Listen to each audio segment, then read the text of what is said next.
দেখিয়ে দিচ্ছি। মহাপ্রসাদ হচ্ছে মেনু লেখা আছে, তোমরা এখানে এসে কাউন্টারে টিকিট কাটতে পারো। শান্তিপুরে এসছি, মায়াপুরে এসছি, তো আমরা শাড়ি নেব না তার তো কোনো মানে হয় না। দাদাভাই যে ট্রাক আসে মাল নিয়ে আসে, হঠাৎ করে ট্রাক উল্টে গেছে, তার জন্য আমাদের হঠাৎ করে বেরিয়ে পড়তে হলো। বন্ধুরা, তোমরা সবাই কেমন আছো? আশা করি তোমরা সবাই ভালো আছো। আমিও খুব ভালো আছি জয় বাবা লোকনাথের কৃপায়। তো তোমরা আগের ব্লগটাতে খুব ভালোবাসা দিয়েছো, আমি এবারও চাইবো, আশা করব যে তোমাদের এই দিদিভাইটাকে খুব ভালোবাসা দিও আর ভালোবাসা দিয়ে ভরিয়ে রেখো। তো আগের ব্লগটাতে তোমাদের দেখিয়েছিলাম যে আমি ঘুরতে বেরিয়েছি আর মায়াপুরে চারপাশটা আমি তোমাদেরকে দেখাবো। কি বলবো, চারপাশটা দেখতে দেখতেই সন্ধ্যা হয়ে গেল। এত বিশাল বড় আকারের জায়গা। গুরুদেবের সমাধি যে জায়গাটা হয়েছে মন্দিরের মতন, তো ওখান থেকে মেন মন্দিরে যেতে পুরো 5 থেকে 10 মিনিট হেঁটে যেতেই হয়। মানে কি বলবো, হাঁটতে হাঁটতে না পা ব্যথা হয়ে গেছে, আর হাঁটতে হাঁটতে সন্ধ্যাও হয়ে গেল। খুব সুন্দর জায়গা। মেন মন্দিরে রাধা মায়াকে দেখলাম, রাধা মায়ের 8 সখীকে দেখলাম, গৌরাঙ্গ মহাপ্রভুকে দেখলাম, চৈতন্যদেবকে দেখলাম, কৃষ্ণকে দেখলাম। দেখে মনটা আমার ভরে গেছে।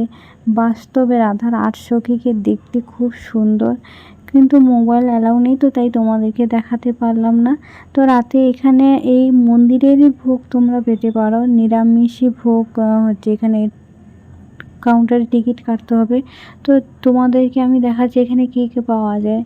দেখতেই পাচ্ছ, সাদা ভাত আছে, ডাল আছে, রুটি আছে, সবজি আছে, পনিরেরও সবজি আছে, লেখাই আছে দেখতেই পাচ্ছ। আমি তোমাদের দেখিয়ে দিচ্ছি। মহাপ্রসাদ হচ্ছে মেনু লেখা আছে, তোমরা এখানে এসে কাউন্টারে টিকিট কাটতে পারো।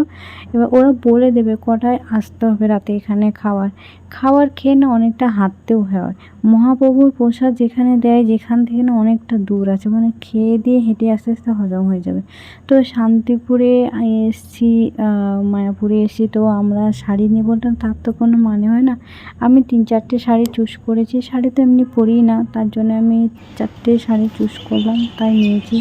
তো আমাদের রাতে একটা ফোন আসে যে তোমাদের দাদাভাই যে ট্রাক আসে মাল নিয়ে আসে, হঠাৎ করে ট্রাক উল্টে গেছে, তার জন্য আমাদের হঠাৎ করে বেরিয়ে পড়তে হলো।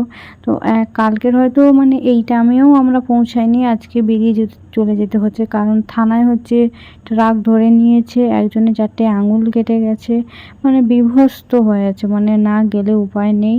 তো এইটা হচ্ছে মায়াপুরের মেন গেট। আর আমরা যাওয়ার সময় তোমাদেরকে দেখাতে পারলাম না, কারণ আমরা এসছি হয়তো 2টোর দিকে। খুব গরম, রোদের তাপ, তারপরে টোটোতে বসেছিলাম। আর আজকে সকাল সকালে বেরিয়েছি, তো তাই পুরো রাস্তাটা ফাঁকা লাগছে। তো দেখো সূর্য সবে উদয় হচ্ছে, মানে কি বলবো, যেতে ইচ্ছে করছে না, আরও থাকার ইচ্ছে ছিল।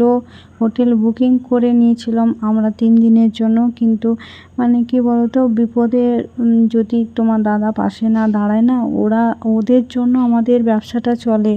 তো ওদের পাশে যদি এই সময় আমরা না দাঁড়াই, তখন একটা মানে ভগবান যার কাছে এসে সেও মাপ করবে না।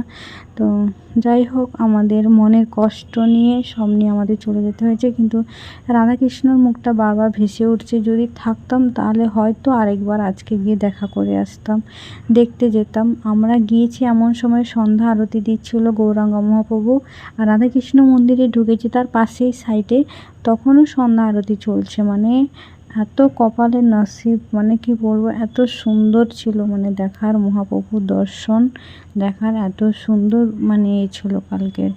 দেখো আমি আজ সত্যি কথা বলতে আমার যাওয়ার একদম ইচ্ছে নেই, হয়তো আজকে চলে যাব বলে মহাপ্রভুর এরকম দর্শন পেয়েছিলাম। শুধু একটাই বলবো, মহাপ্রভু সবাইকে যেন ভালো রাখে।